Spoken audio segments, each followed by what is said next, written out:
Assalamualaikum warahmatullahi wabarakatuh.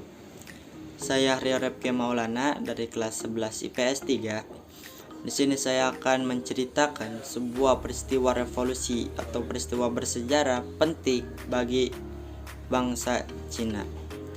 Revolusi Cina atau Revolusi Tiongkok terjadi pada tahun 1911 Masehi. Revolusi ini merupakan suatu peristiwa yang sangat penting bagi bangsa Cina. Revolusi ini terjadi pada tanggal 10 bulan Oktober tahunnya 1911 Masehi.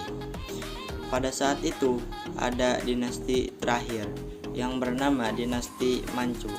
Dinasti Manchu merupakan dinasti terakhir di Cina. Dinasti ini mempunyai nama lain yaitu dinasti Qing. Dinasti Manchu atau dinasti Qing ini telah berkuasa sejak tahun 1644 Masehi sampai 1611 Masehi. Kenapa disebut dinasti Manchu?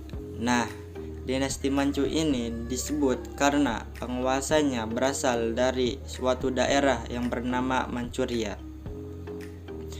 Manchuria adalah sebuah daerah yang terletak di bagian utara Laut Tiongkok, perbatasannya dengan negara Korea Utara dan juga Rusia. Kemudian munculnya para kaum nasionalisme Cina. Kaum ini telah menganggap bahwa dinasti Manchu bukan merupakan dinasti keturunan asli negara Cina, karena rata-rata penduduk Cina berasal dari suatu dinasti lain yang merupakan atau yang bernama dinasti Han, sehingga dinasti Qing atau dinasti Manchu ini disebut sebagai dinasti penjajah. Sementara itu, banyak sekali bangsa barat mencari jalan masuk menuju Cina. Hal ini disebabkan karena Cina telah berabad-abad lamanya menutup diri dari bangsa asing, sehingga bangsa asing pun menganggap bahwa negara Cina adalah negara yang sudah tertinggal jauh perkembangan zamannya. Puncak kekecewaan dan kemarahan rakyat terjadi pada tahun 1900 pada tahun 842 Masehi. Ketika itu bangsa Inggris mengalahkan negara atau dinasti Manchu pada Perang Candu pertama. Hal ini membuat rakyat Cina pun merasa marah dan juga kecewa terhadap dinasti Manchu. Lalu dinasti Manchu pun disebut atau dianggap sebagai dinasti yang sudah tidak bisa berbuat apa-apa lagi atau tidak berguna dan harus bertanggung jawab penuh atas suatu penderitaan rakyat terhadap bangsa asing. Peristiwa atau revolusi Cina ini tidak terlepas dari peristiwa-peristiwa penting, antara lain yaitu Perang Candu pertama dan kedua, lalu pemberontakan Taiping, lalu pemberontakan Boxer, dan yang terakhir yaitu munculnya bangkitnya para nasionalisme Cina.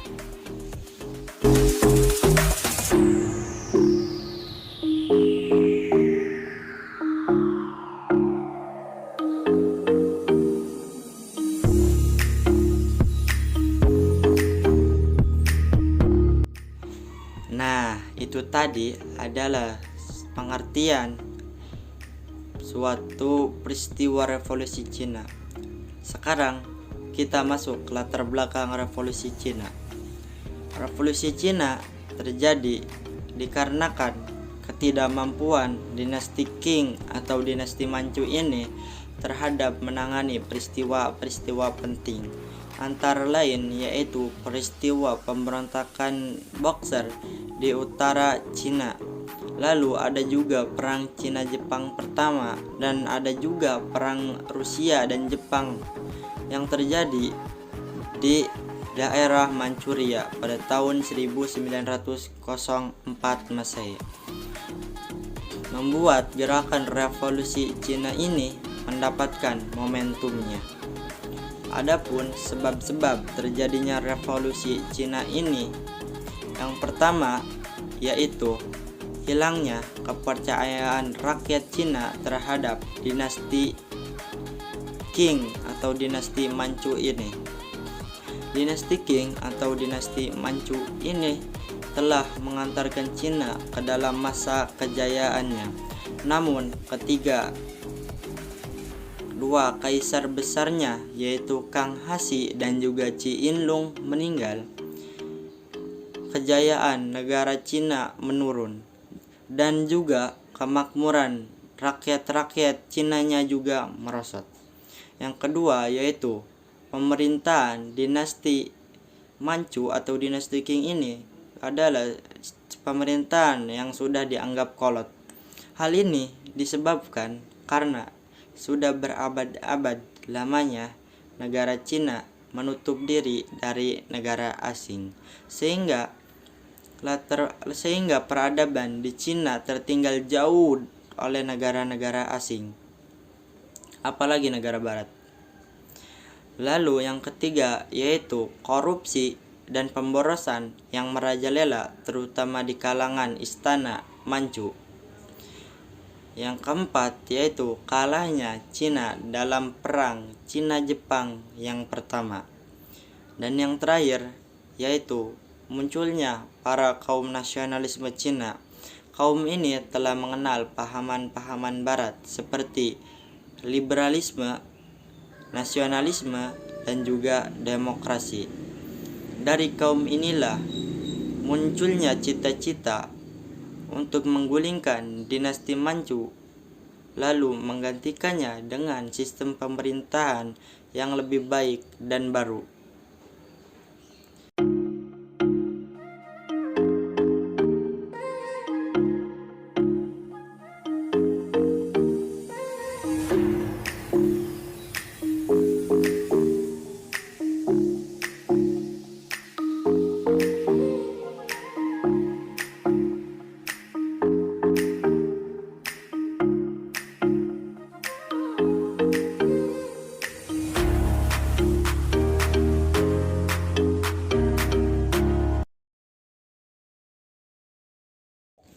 Nah, itu tadi adalah suatu revolusi pertama Cina. Revolusi tersebut bertujuan untuk menggulingkan sistem kekaisaran yang telah berlangsung selama ribuan tahun dan menggantikannya dengan sistem pemerintahan baru yang lebih segar, yaitu sistem pemerintahan republik.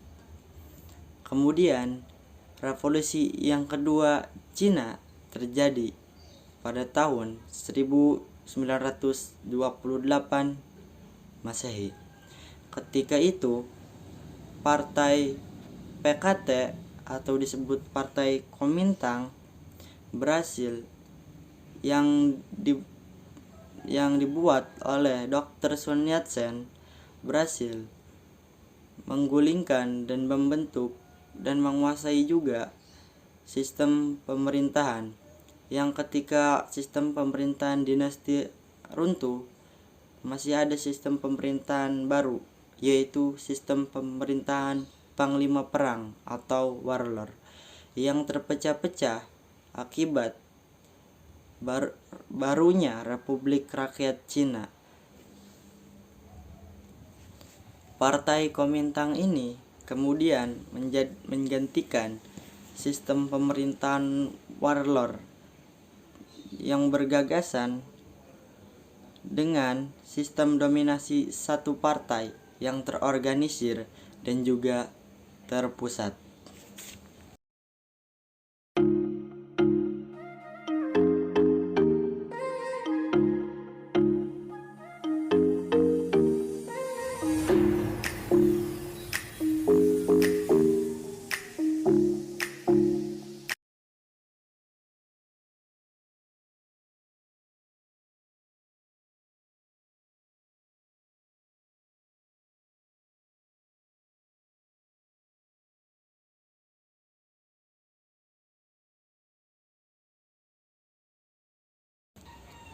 Nah, revolusi tersebut adalah revolusi kedua Cina. Tidak berhenti sampai di situ, masih ada revolusi yang terakhir, yaitu revolusi ketiga Cina, yang dimana revolusi ini sampai saat ini masih diterapkan. Revolusi yang ketiga Cina.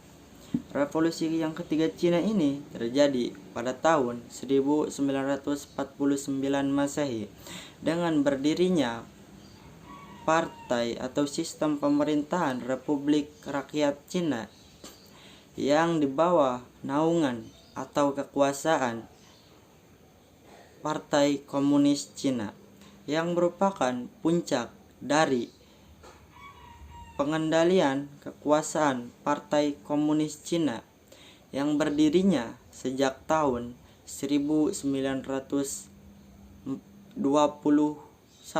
Masehi, dan di bagian kedua dari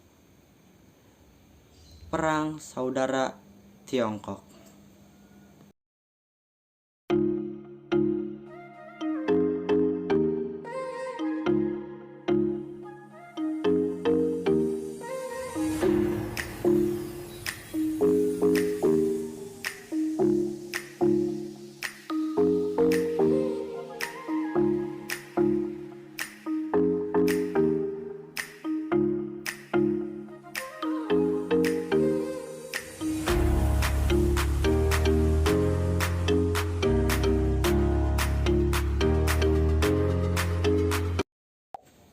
Baik, sekarang kita beralih ke dampak-dampaknya.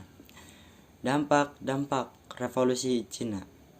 Revolusi Cina ini secara mendasar yang adalah memberikan pengaruh pada perubahan bentuk pemerintahan Cina yang semula adalah kekaisaran, lalu diganti yaitu kekaisaran Qing atau juga disebut dengan Kaisar Manchu, digantikan dengan sistem pemerintahan yang baru, yaitu sistem pemerintahan republik. Kemudian revolusi Cina ini juga mendasari negara-negara tetangga untuk mengobarkan rasa nasionalismenya, terutama di negara-negara yang telah terkena jajahan oleh bangsa-bangsa asing.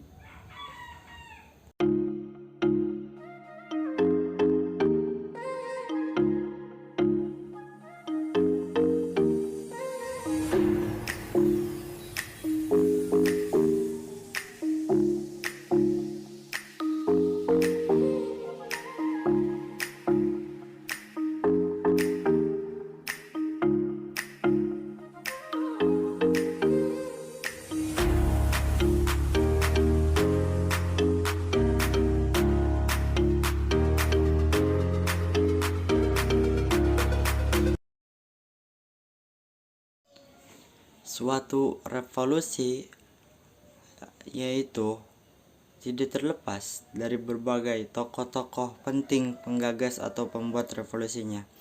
Di revolusi Cina ini juga terdapat tokoh-tokoh yang terdapat di dalamnya, seperti ada Dr. Sun Yat-sen, lalu kedua ada Yuan Shikai, lalu ada juga Mao Zedong. Saya akan bahas Dr. Sun Yat-sen terlebih dahulu. Dr. Sun Yat-sen adalah seorang pemimpin atau tokoh kunci dari revolusi Cina ini. Beliau disebut sebagai bapak pendiri Tiongkok atau Cina modern, baik dari daratan Tiongkok maupun dari Taiwan. Beliau mempunyai 3 wasiat atau gagasan penting, yaitu 3 prinsip rakyat. 3 prinsip rakyat ini mempunyai isi yang isinya adalah 1. Minsu, yang artinya nasionalisme. Yang kedua ada Minkuan, yang artinya hak rakyat. Banyak orang juga menyebutnya dengan istilah demokrasi. Lalu yang ketiga ada Mingseng yang artinya yaitu adalah kesejahteraan rakyat. Dr. Sun Yat-sen ini lahir pada tanggal 12 November tahun 1866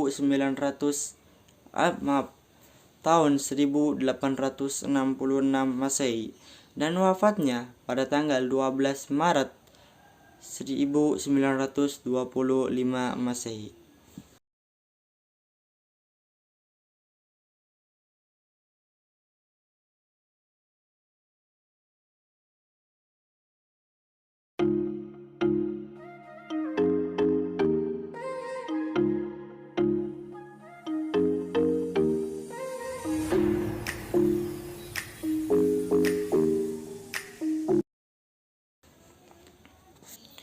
Nah, sekarang saya akan membahas tokoh satu lagi yang sama pentingnya dari Dr. Sun Yat-sen.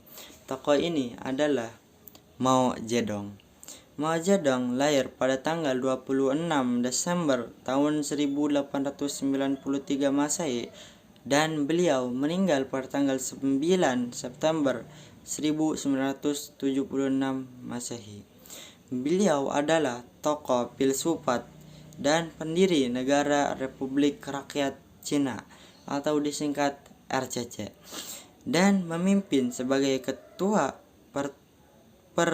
Partai Komunis Cina atau Partai Komunis Tiongkok dari berdirinya negara tersebut pada tahun 1949 Masehi sampai kematiannya pada tanggal 1976 Masehi.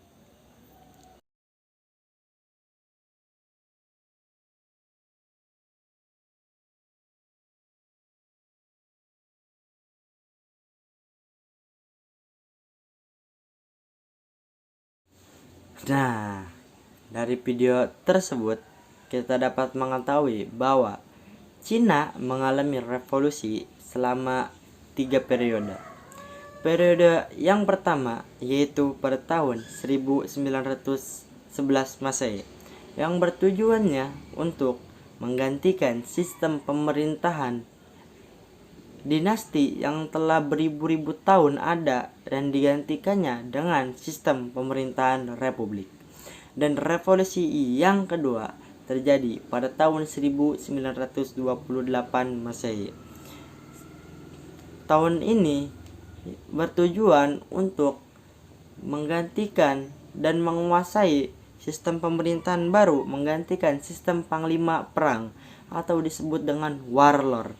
Revolusi yang ketiga atau yang terakhir yaitu pada tahun 1949 Masehi yang bertujuan untuk membentuk Negara Republik Rakyat Cina di bawah penguasaan Partai Komunis Cina. Nah, baik, cukup sekian videonya. Kurang lebihnya mohon maaf. Billahi taufik wal hidayah. Wassalamualaikum warahmatullahi wabarakatuh.